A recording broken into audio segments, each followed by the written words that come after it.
Hello friends, welcome to Shri Guru Sarees. Okay friends, ಇವತ್ತು ಗುರುವಾರ. ಇವತ್ತಿನ ಗುರುವಾರದ ಪೂಜೆ ಎಲ್ಲ ಮುಗಿಸಿದ್ದೀನಿ. ಇವಾಗ ಟೈಮ್ ಬಂದುಬಿಟ್ಟು 5:40. ಇವಾಗ ಪೂಜೆ ಎಲ್ಲ ಮುಗೀತು.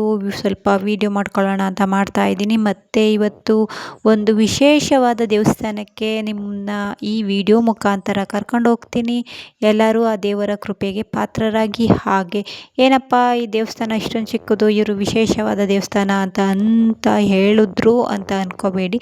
ಪೂರ್ತಿ ವಿಡಿಯೋನ ಎಲ್ಲೂ ಸ್ಕಿಪ್ ಮಾಡ್ದೇ ಫುಲ್ ವಿಡಿಯೋ ನೋಡಿ ಫ್ರೆಂಡ್ಸ್. ಓಕೆ, ಯಾರೆಲ್ಲ ಹೊಸ್ದಾಗಿ ನನ್ನ ಚಾನಲ್ ನೋಡ್ತಾ ಇದ್ದೀರೋ ದಯವಿಟ್ಟು ಸಬ್ಸ್ಕ್ರೈಬ್ ಮಾಡ್ಕೊಳ್ಳಿ. ಹಾಗೆ ಈ ವಿಡಿಯೋ ಇಷ್ಟ ಆದರೆ ಕಮೆಂಟ್ ಮಾಡಿ, ಒಂದು ಲೈಕ್ ಕೊಡಿ. ಓಕೆ ಫ್ರೆಂಡ್ಸ್, ಇವತ್ತು ಗುರುವಾರ. ಈ ವಾರ ಬಂದುಬಿಟ್ಟು 7ನೇ ವಾರದ ವ್ರತ ಮಾಡ್ತಾಯಿದ್ದೀನಿ. 7ನೇ ವಾರದ ವ್ರತಕ್ಕೆ ನಾನು ರಾಯರ ನೈವೇದ್ಯಕ್ಕೆ ನೀರು ಮತ್ತು ಹಣ್ಣು ಇಟ್ಟಿದ್ದೀನಿ. ಓಕೆ ನೋಡಿ, ಸಿಂಪಲ್ಲಾಗಿ ಪೂಜೆ ಮುಗೀತು. ನಾವು ಹಳ್ಳಿಲಿರೋದ್ರಿಂದ ನಮಗೆ ಹೂವು, ದಾಸವಾಳದ ಹೂವು, ತುಳಸಿ ಮತ್ತು ಮುತ್ತು ಮಲ್ಲಿಗೆ, ಹಾಗೆ ಹೂಗಳಿಗೇನು ದುಡ್ಡು ಕೊಟ್ಟು ತರುವಂತಹದ್ದೇನೂ ಇಲ್ಲ. ಎಲ್ಲ ದಾಸವಾಳದ ಹೂವಂತೂ ತುಂಬ ಯಥೇಚ್ಛವಾಗಿ ಸಿಗುತ್ತೆ. ಹಾಗೆ 9 ತುಪ್ಪದ ಬತ್ತಿನ ಹಚ್ಚಿದ್ದೀನಿ. ನಾನು ಮಣ್ಣಿನಲ್ಲೇ ನಾನು ತುಪ್ಪದ ಬತ್ತಿ ಹಚ್ಚೋದು, ಮಣ್ಣಿನ ದೀಪದಲ್ಲೇ ನಾನು ತುಪ್ಪದ ಬತ್ತಿ ಹಚ್ಚೋದು. ಹಾಗೆ ನೋಡಿ ಫ್ರೆಂಡ್ಸ್, ಇದೇ ದೇವಸ್ಥಾನ. ಅದು ಇಲ್ಲಿ ಇಬ್ಬರು ಚಿಕ್ಕ ಮಕ್ಕಳಿದ್ದಾರೆ, ಅವ್ರ ಜೊತೆ ಮಾತಾಡೋಣ.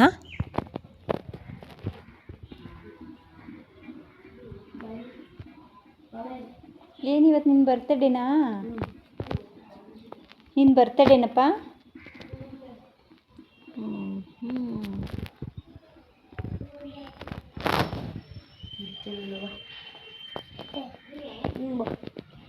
ಈ ಚಿಕ್ಕ ಹುಡುಗನ ಬರ್ತಡೇ ಅಂದ್ಬಿಟ್ಟು ಇಲ್ಲಿ ಬಂದಿದ್ದರು. ಹಾಗೆ ದೇವಸ್ಥಾನದ ಬಾಗಿಲು ಫಸ್ಟು ತೆಗೆದಿರಲಿಲ್ಲ ನಾನು ಹೋದಾಗ. ಆಮೇಲೆ ಪೂಜಾರಪ್ಪರು ಬಂದು ದೇವಸ್ಥಾನದ ಬಾಗಿಲು ತೆಗೆದು ಒಳಗಡೆ ದೇವ್ರ ದರ್ಶನವೂ ಆಯಿತು, ಮಂಗಳಾರತಿನೂ ಆಯಿತು.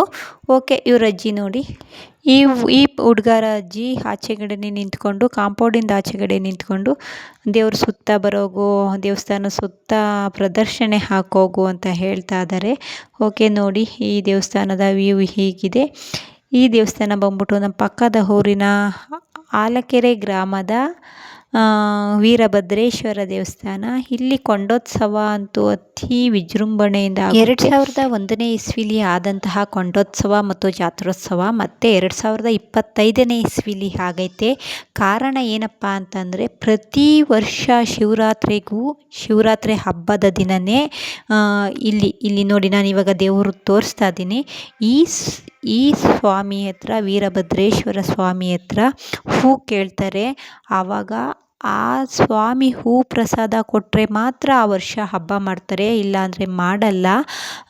ಪ್ರತಿ ಶಿವರಾತ್ರಿಗೂ ಹೂ ಕೇಳ್ಕೊಂಡು ಬಂದು 2001ನೇ ಇಸ್ವಿಲಿ ಕೊಂಡೋತ್ಸವ ಮಾಡಿದ್ದಕ್ಕೆ 2019ನೇ ಇಸ್ವಿಲಿ ಸ್ವಾಮಿ ಹೂ ಪ್ರಸಾದ ಕೊಟ್ಟರಂತೆ.